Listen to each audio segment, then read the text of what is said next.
There will always be someone who knows exactly where to press. A careless remark, a disrespectful tone, a question designed not to understand you, but to disturb you. And sometimes they are not looking for an answer. They are looking for a reaction. They want to see your face change. They want your voice to rise. They want you to defend yourself, explain yourself, lose your composure. Because the moment they can control your reaction, they have entered a place that should belong only to you, your mind. Marcus Aurelius reminded himself that the mind has power over its own judgments. The insult is outside you, the provocation is outside you, the other person's behavior is outside you, but the meaning you give it, the response you choose, the person you become in that moment, that is still yours. So when someone tries to trigger you, do not immediately ask, "What should I say back?" Ask something more powerful. Why should I give this person control over my inner state? Stay with me, because once you understand what is really happening when someone provokes you, you will stop seeing silence as weakness. You will begin to see it as command. Someone says something that irritates you. Immediately, your body responds. Your chest tightens. Your thoughts accelerate. The sentence forms in your mind. You want to correct them. You want to prove something. You want to make sure they understand that they cannot speak to you that way. This is the dangerous moment, not because anger has appeared. Anger is human. But because you are about to mistake an emotion for an instruction. You feel anger, therefore you think you must act angry. You feel offended, therefore you think you must respond. You feel misunderstood, therefore you think you must explain yourself, but you don't. There is a small space between what happens to you and what you choose to do with it. The Stoic trains himself to live inside that space. Imagine Marcus Aurelius surrounded by political rivals, criticism, betrayal, arrogance, complaints, and people attempting to influence him. He was an emperor. He could punish almost anyone who offended him. Yet again and again, his private writings return to the same battle, the battle against his own impulses. Because defeating another person is easy when you possess power, defeating the impulse to become like them is harder. So when someone tries to trigger you, your first task is simple. Do nothing for a moment. Do not answer immediately. Do not send the message immediately. Do not raise your voice. Do not rush to defend yourself. Observe. Let the first wave pass, because the first reaction is often emotion speaking. The second can be wisdom. Perhaps they want your attention. Perhaps they want your anger. Perhaps they want proof that their words can reach you. Perhaps they are frustrated and want somewhere to place their frustration. Perhaps they simply lack self-control. Whatever the reason, you do not have to participate. Picture someone standing outside a peaceful house, knocking violently on the door. They can knock, they can shout, they can demand, but they cannot enter unless the door is opened. Your mind is that house. Not every knock deserves an answer. This is where many people misunderstand strength. They believe strength means having the perfect comeback. They imagine strength as making the other person regret disrespecting them, but often the strongest response is refusing to enter the emotional game at all. You heard them, you understood them, and you decided their chaos did not deserve residence inside you. That is not weakness. That is discipline. This may be the most important part. Someone behaves arrogantly toward you, and suddenly you become arrogant in return. Someone speaks harshly. You speak more harshly. Someone becomes disrespectful. You become cruel. And afterward, perhaps you tell yourself, "They made me do it." But did they? Or did you hand them permission? Marcus Aurelius repeatedly reminded himself that the wrongdoing of another person should not become an excuse for his own wrongdoing. Think about that. If someone else's lack of character can make you abandon yours, then who is controlling whom? Anyone can be calm when everyone is kind. Anyone can be patient when nothing is irritating them. Anyone can speak about self-control in a peaceful room. Character is revealed when peace is challenged. The difficult person becomes the test. The insult becomes the test. The misunderstanding becomes the test. And suddenly the question is no longer, why are they behaving like this?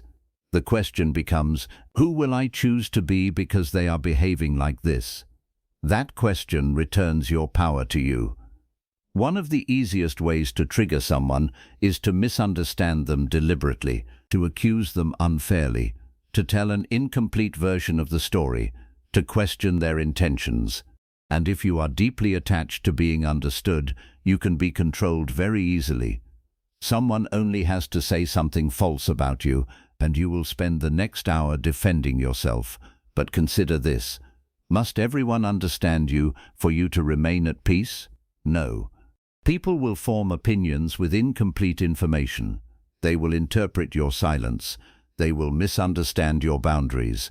They may call your distance arrogance. They may call your kindness weakness. They may call your confidence pride. You cannot enter every mind and rearrange its conclusions, so why exhaust yourself trying? Explain yourself when explanation is useful. Clarify when clarity matters, but do not turn your life into an endless courtroom where you are constantly defending your character. Sometimes the most peaceful sentence you can tell yourself is, "They are allowed to be wrong about me." Let them think. Let them assume. Let them misunderstand. Your responsibility is not to control their perception.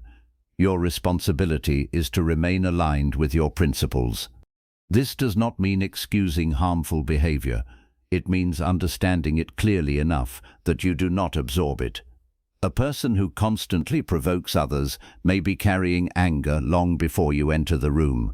A person who needs to humiliate someone may be fighting battles you cannot see. A person who constantly seeks reactions may depend on emotional conflict to feel powerful.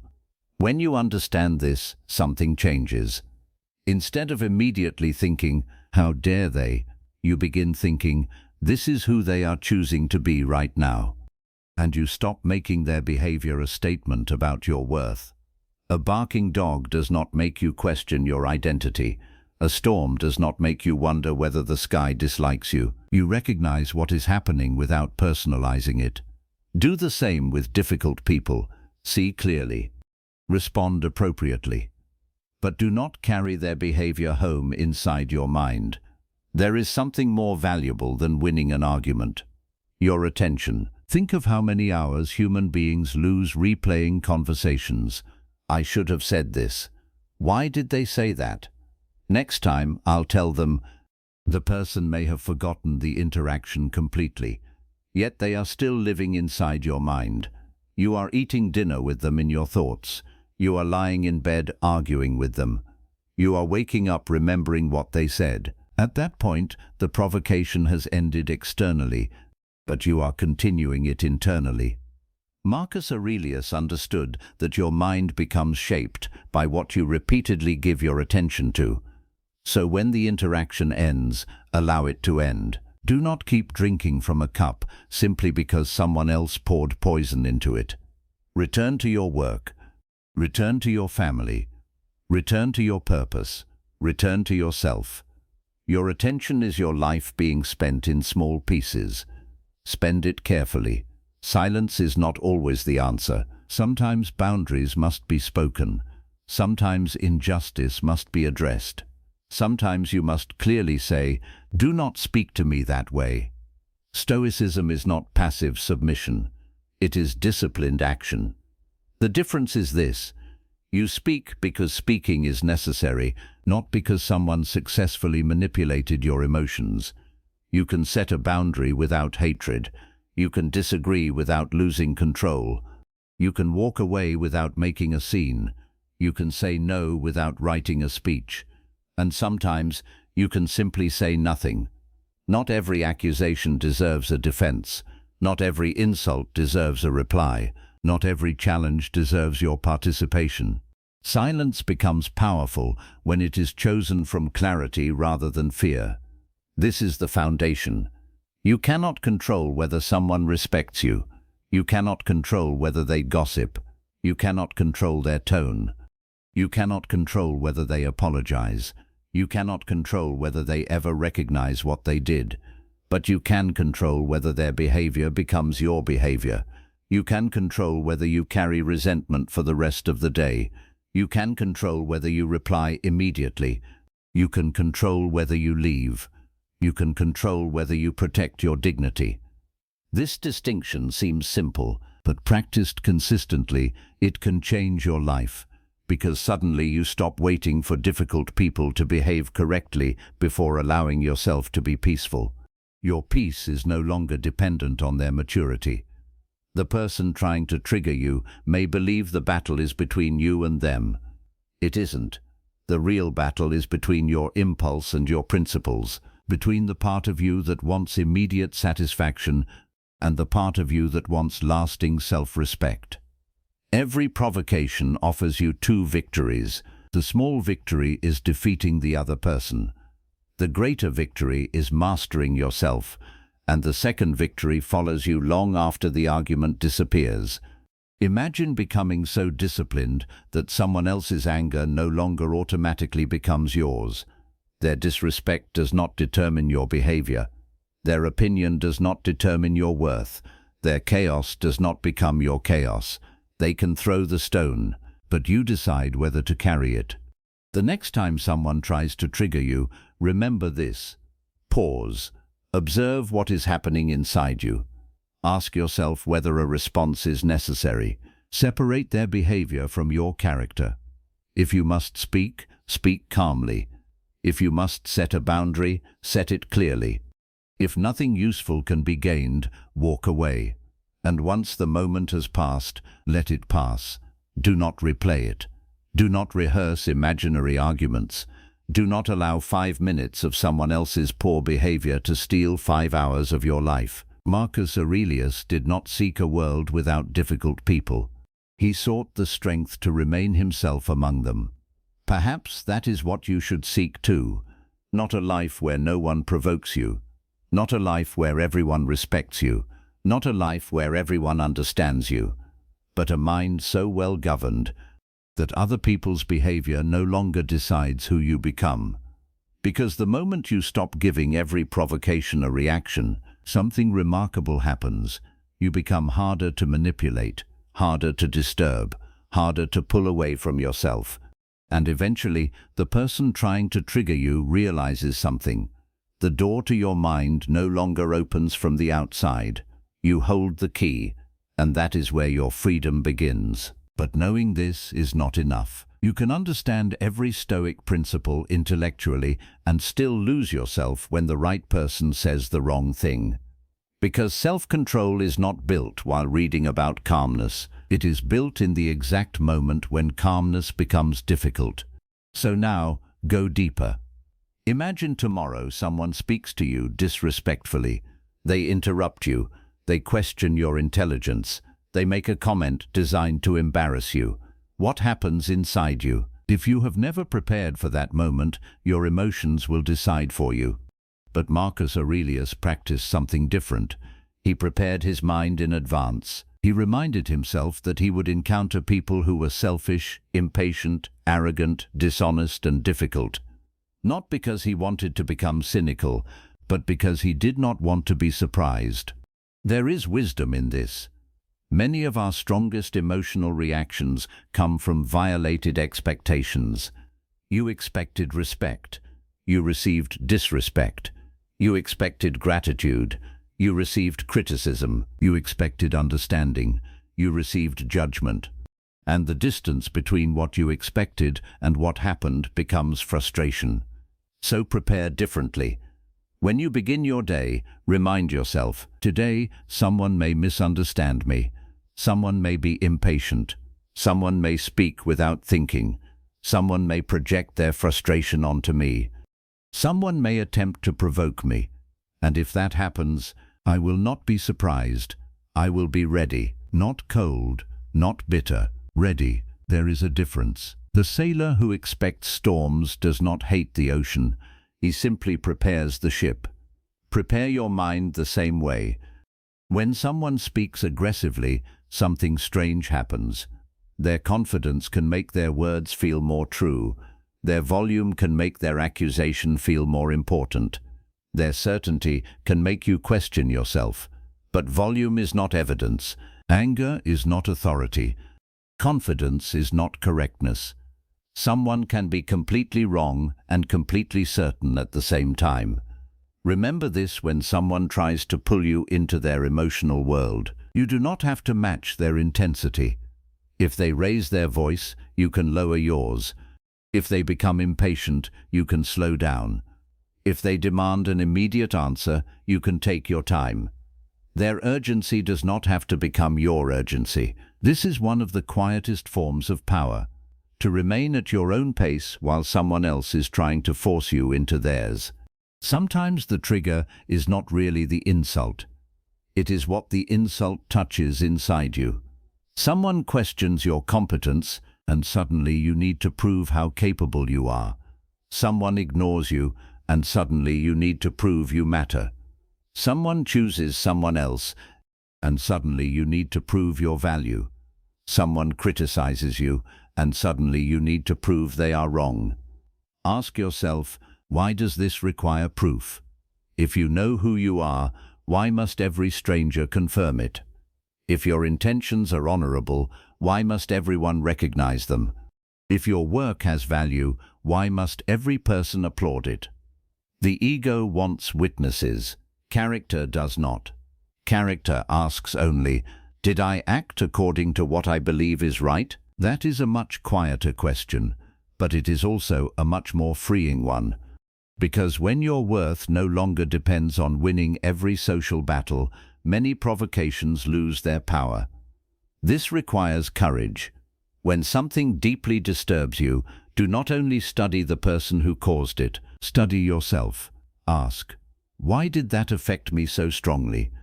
Perhaps there is insecurity there, perhaps an old wound, perhaps pride, perhaps fear. Perhaps there is even some truth hidden inside the criticism. This does not mean the other person's behavior was acceptable. It means you refuse to waste the experience. A wise person can learn even from an enemy. If someone calls you impatient and you know you have been impatient lately, do not reject the message simply because you dislike the messenger. Examine it. Take what is useful, discard what is not. This is how provocation becomes training. Instead of merely surviving difficult people, you begin using difficult interactions to understand yourself. And then something changes. Your triggers become teachers. They show you where your inner work remains unfinished. This is difficult. You explain yourself. They disagree. You clarify. They distort what you said, so you clarify again. They respond again. And suddenly an interaction that should have lasted 5 minutes has consumed your entire evening. Why? Because both people want the final word. But ask yourself, what does the final word actually give you? Peace? Usually not. Respect? Rarely. Understanding? Sometimes. But often, it simply creates another response. There comes a moment when continuing the conversation no longer serves truth. It serves ego. Recognize that moment and stop. Let them send the final message. Let them walk away believing they won. Let them tell the story however they choose. You do not have to attend every argument you are invited to. There is tremendous freedom in being able to say, I have said what needed to be said, and then returning to your life. Be prepared for this. When someone expects anger and receives composure, they may push harder. They may repeat themselves. They may become more insulting. They may accuse you of not caring. Why? Because the reaction they expected did not arrive. This is where your discipline will be tested again. Do not turn calmness into another weapon. Do not smile arrogantly. Do not use silence to punish. Do not pretend to be unaffected while secretly trying to make them more angry. That is still participation in the game. True composure is different. It does not need the other person to notice how composed you are. It simply remains steady, like a mountain during a storm. The mountain does not defeat the wind. It does not argue with the rain. It simply remains what it is. There are conversations worth having. There are disagreements worth working through. There are relationships worth repairing.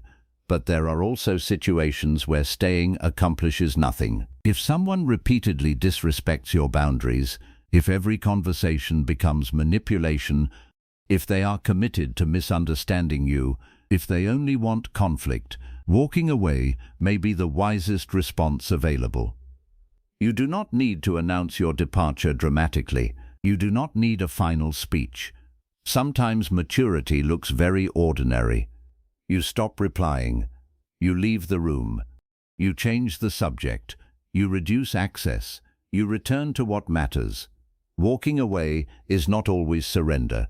Sometimes it is the refusal to sacrifice your character for an argument that has no meaningful destination. When you feel yourself becoming triggered, ask, what response will I respect tomorrow? Not 5 seconds from now. Tomorrow. Because the response that feels satisfying now may become embarrassing later. The message you desperately want to send tonight may be the message you wish you could delete tomorrow morning. Anger thinks in seconds. Wisdom thinks beyond the moment. Give yourself that distance. Ask, when this emotion is gone, will I still be proud of what I am about to do? If the answer is no, wait. You lose very little by waiting until your mind becomes clear, but you can lose much by acting while it is clouded. Not by becoming emotionless, not by pretending nothing hurts, not by suppressing everything, but by becoming aware enough to feel an emotion without immediately obeying it. Someone insults you, you feel anger, but anger does not speak for you. Someone rejects you, you feel hurt. But hurt does not determine your worth. Someone misunderstands you, you feel frustrated, but frustration does not force you to explain. Someone tries to provoke you, you notice the invitation, and you decline. That is emotional freedom. You still feel. You simply choose. One day you may notice something surprising. The situations that once ruined your entire day now disturb you for only an hour, then perhaps 20 minutes, then 5. Eventually, some of them barely disturb you at all, not because the world became kinder, because you became more disciplined about what you allowed into your mind. This is the progress few people see. There is no applause for the argument you chose not to have. No one congratulates you for the angry message you deleted instead of sending. No one sees the moment you swallowed your pride and walked away. But you know. And slowly, these invisible victories shape your character. So when someone tries to trigger you again, remember what is actually happening. They are presenting you with an invitation to abandon your peace, an invitation to react without thinking, an invitation to descend into the same emotional state they are already in. You are allowed to decline. Pause. Look inward. Remember what belongs to you. Your judgment, your choices, your attention, your character. Then choose the response that protects those things. Maybe you speak. Maybe you set a boundary. Maybe you leave. Maybe you remain silent. The exact response matters less than the place it comes from. Let it come from clarity, not ego, from discipline, not impulse, from self-respect, not the desperate need to win. Because eventually you understand something Marcus Aurelius spent his life practicing. The greatest power is not making other people behave the way you want. It is remaining the person you want to be, even when they don't. And when you reach that point, difficult people may still speak. They may still criticize. They may still provoke. But they will discover that your peace is no longer something they can easily reach. There is a gate now, and you decide what enters, so protect it. Not with anger, not with bitterness, but with awareness, with discipline, with the quiet certainty that your mind belongs to you. And when someone tries to take control of it through provocation, do not fight them for control. Simply refuse to hand it over.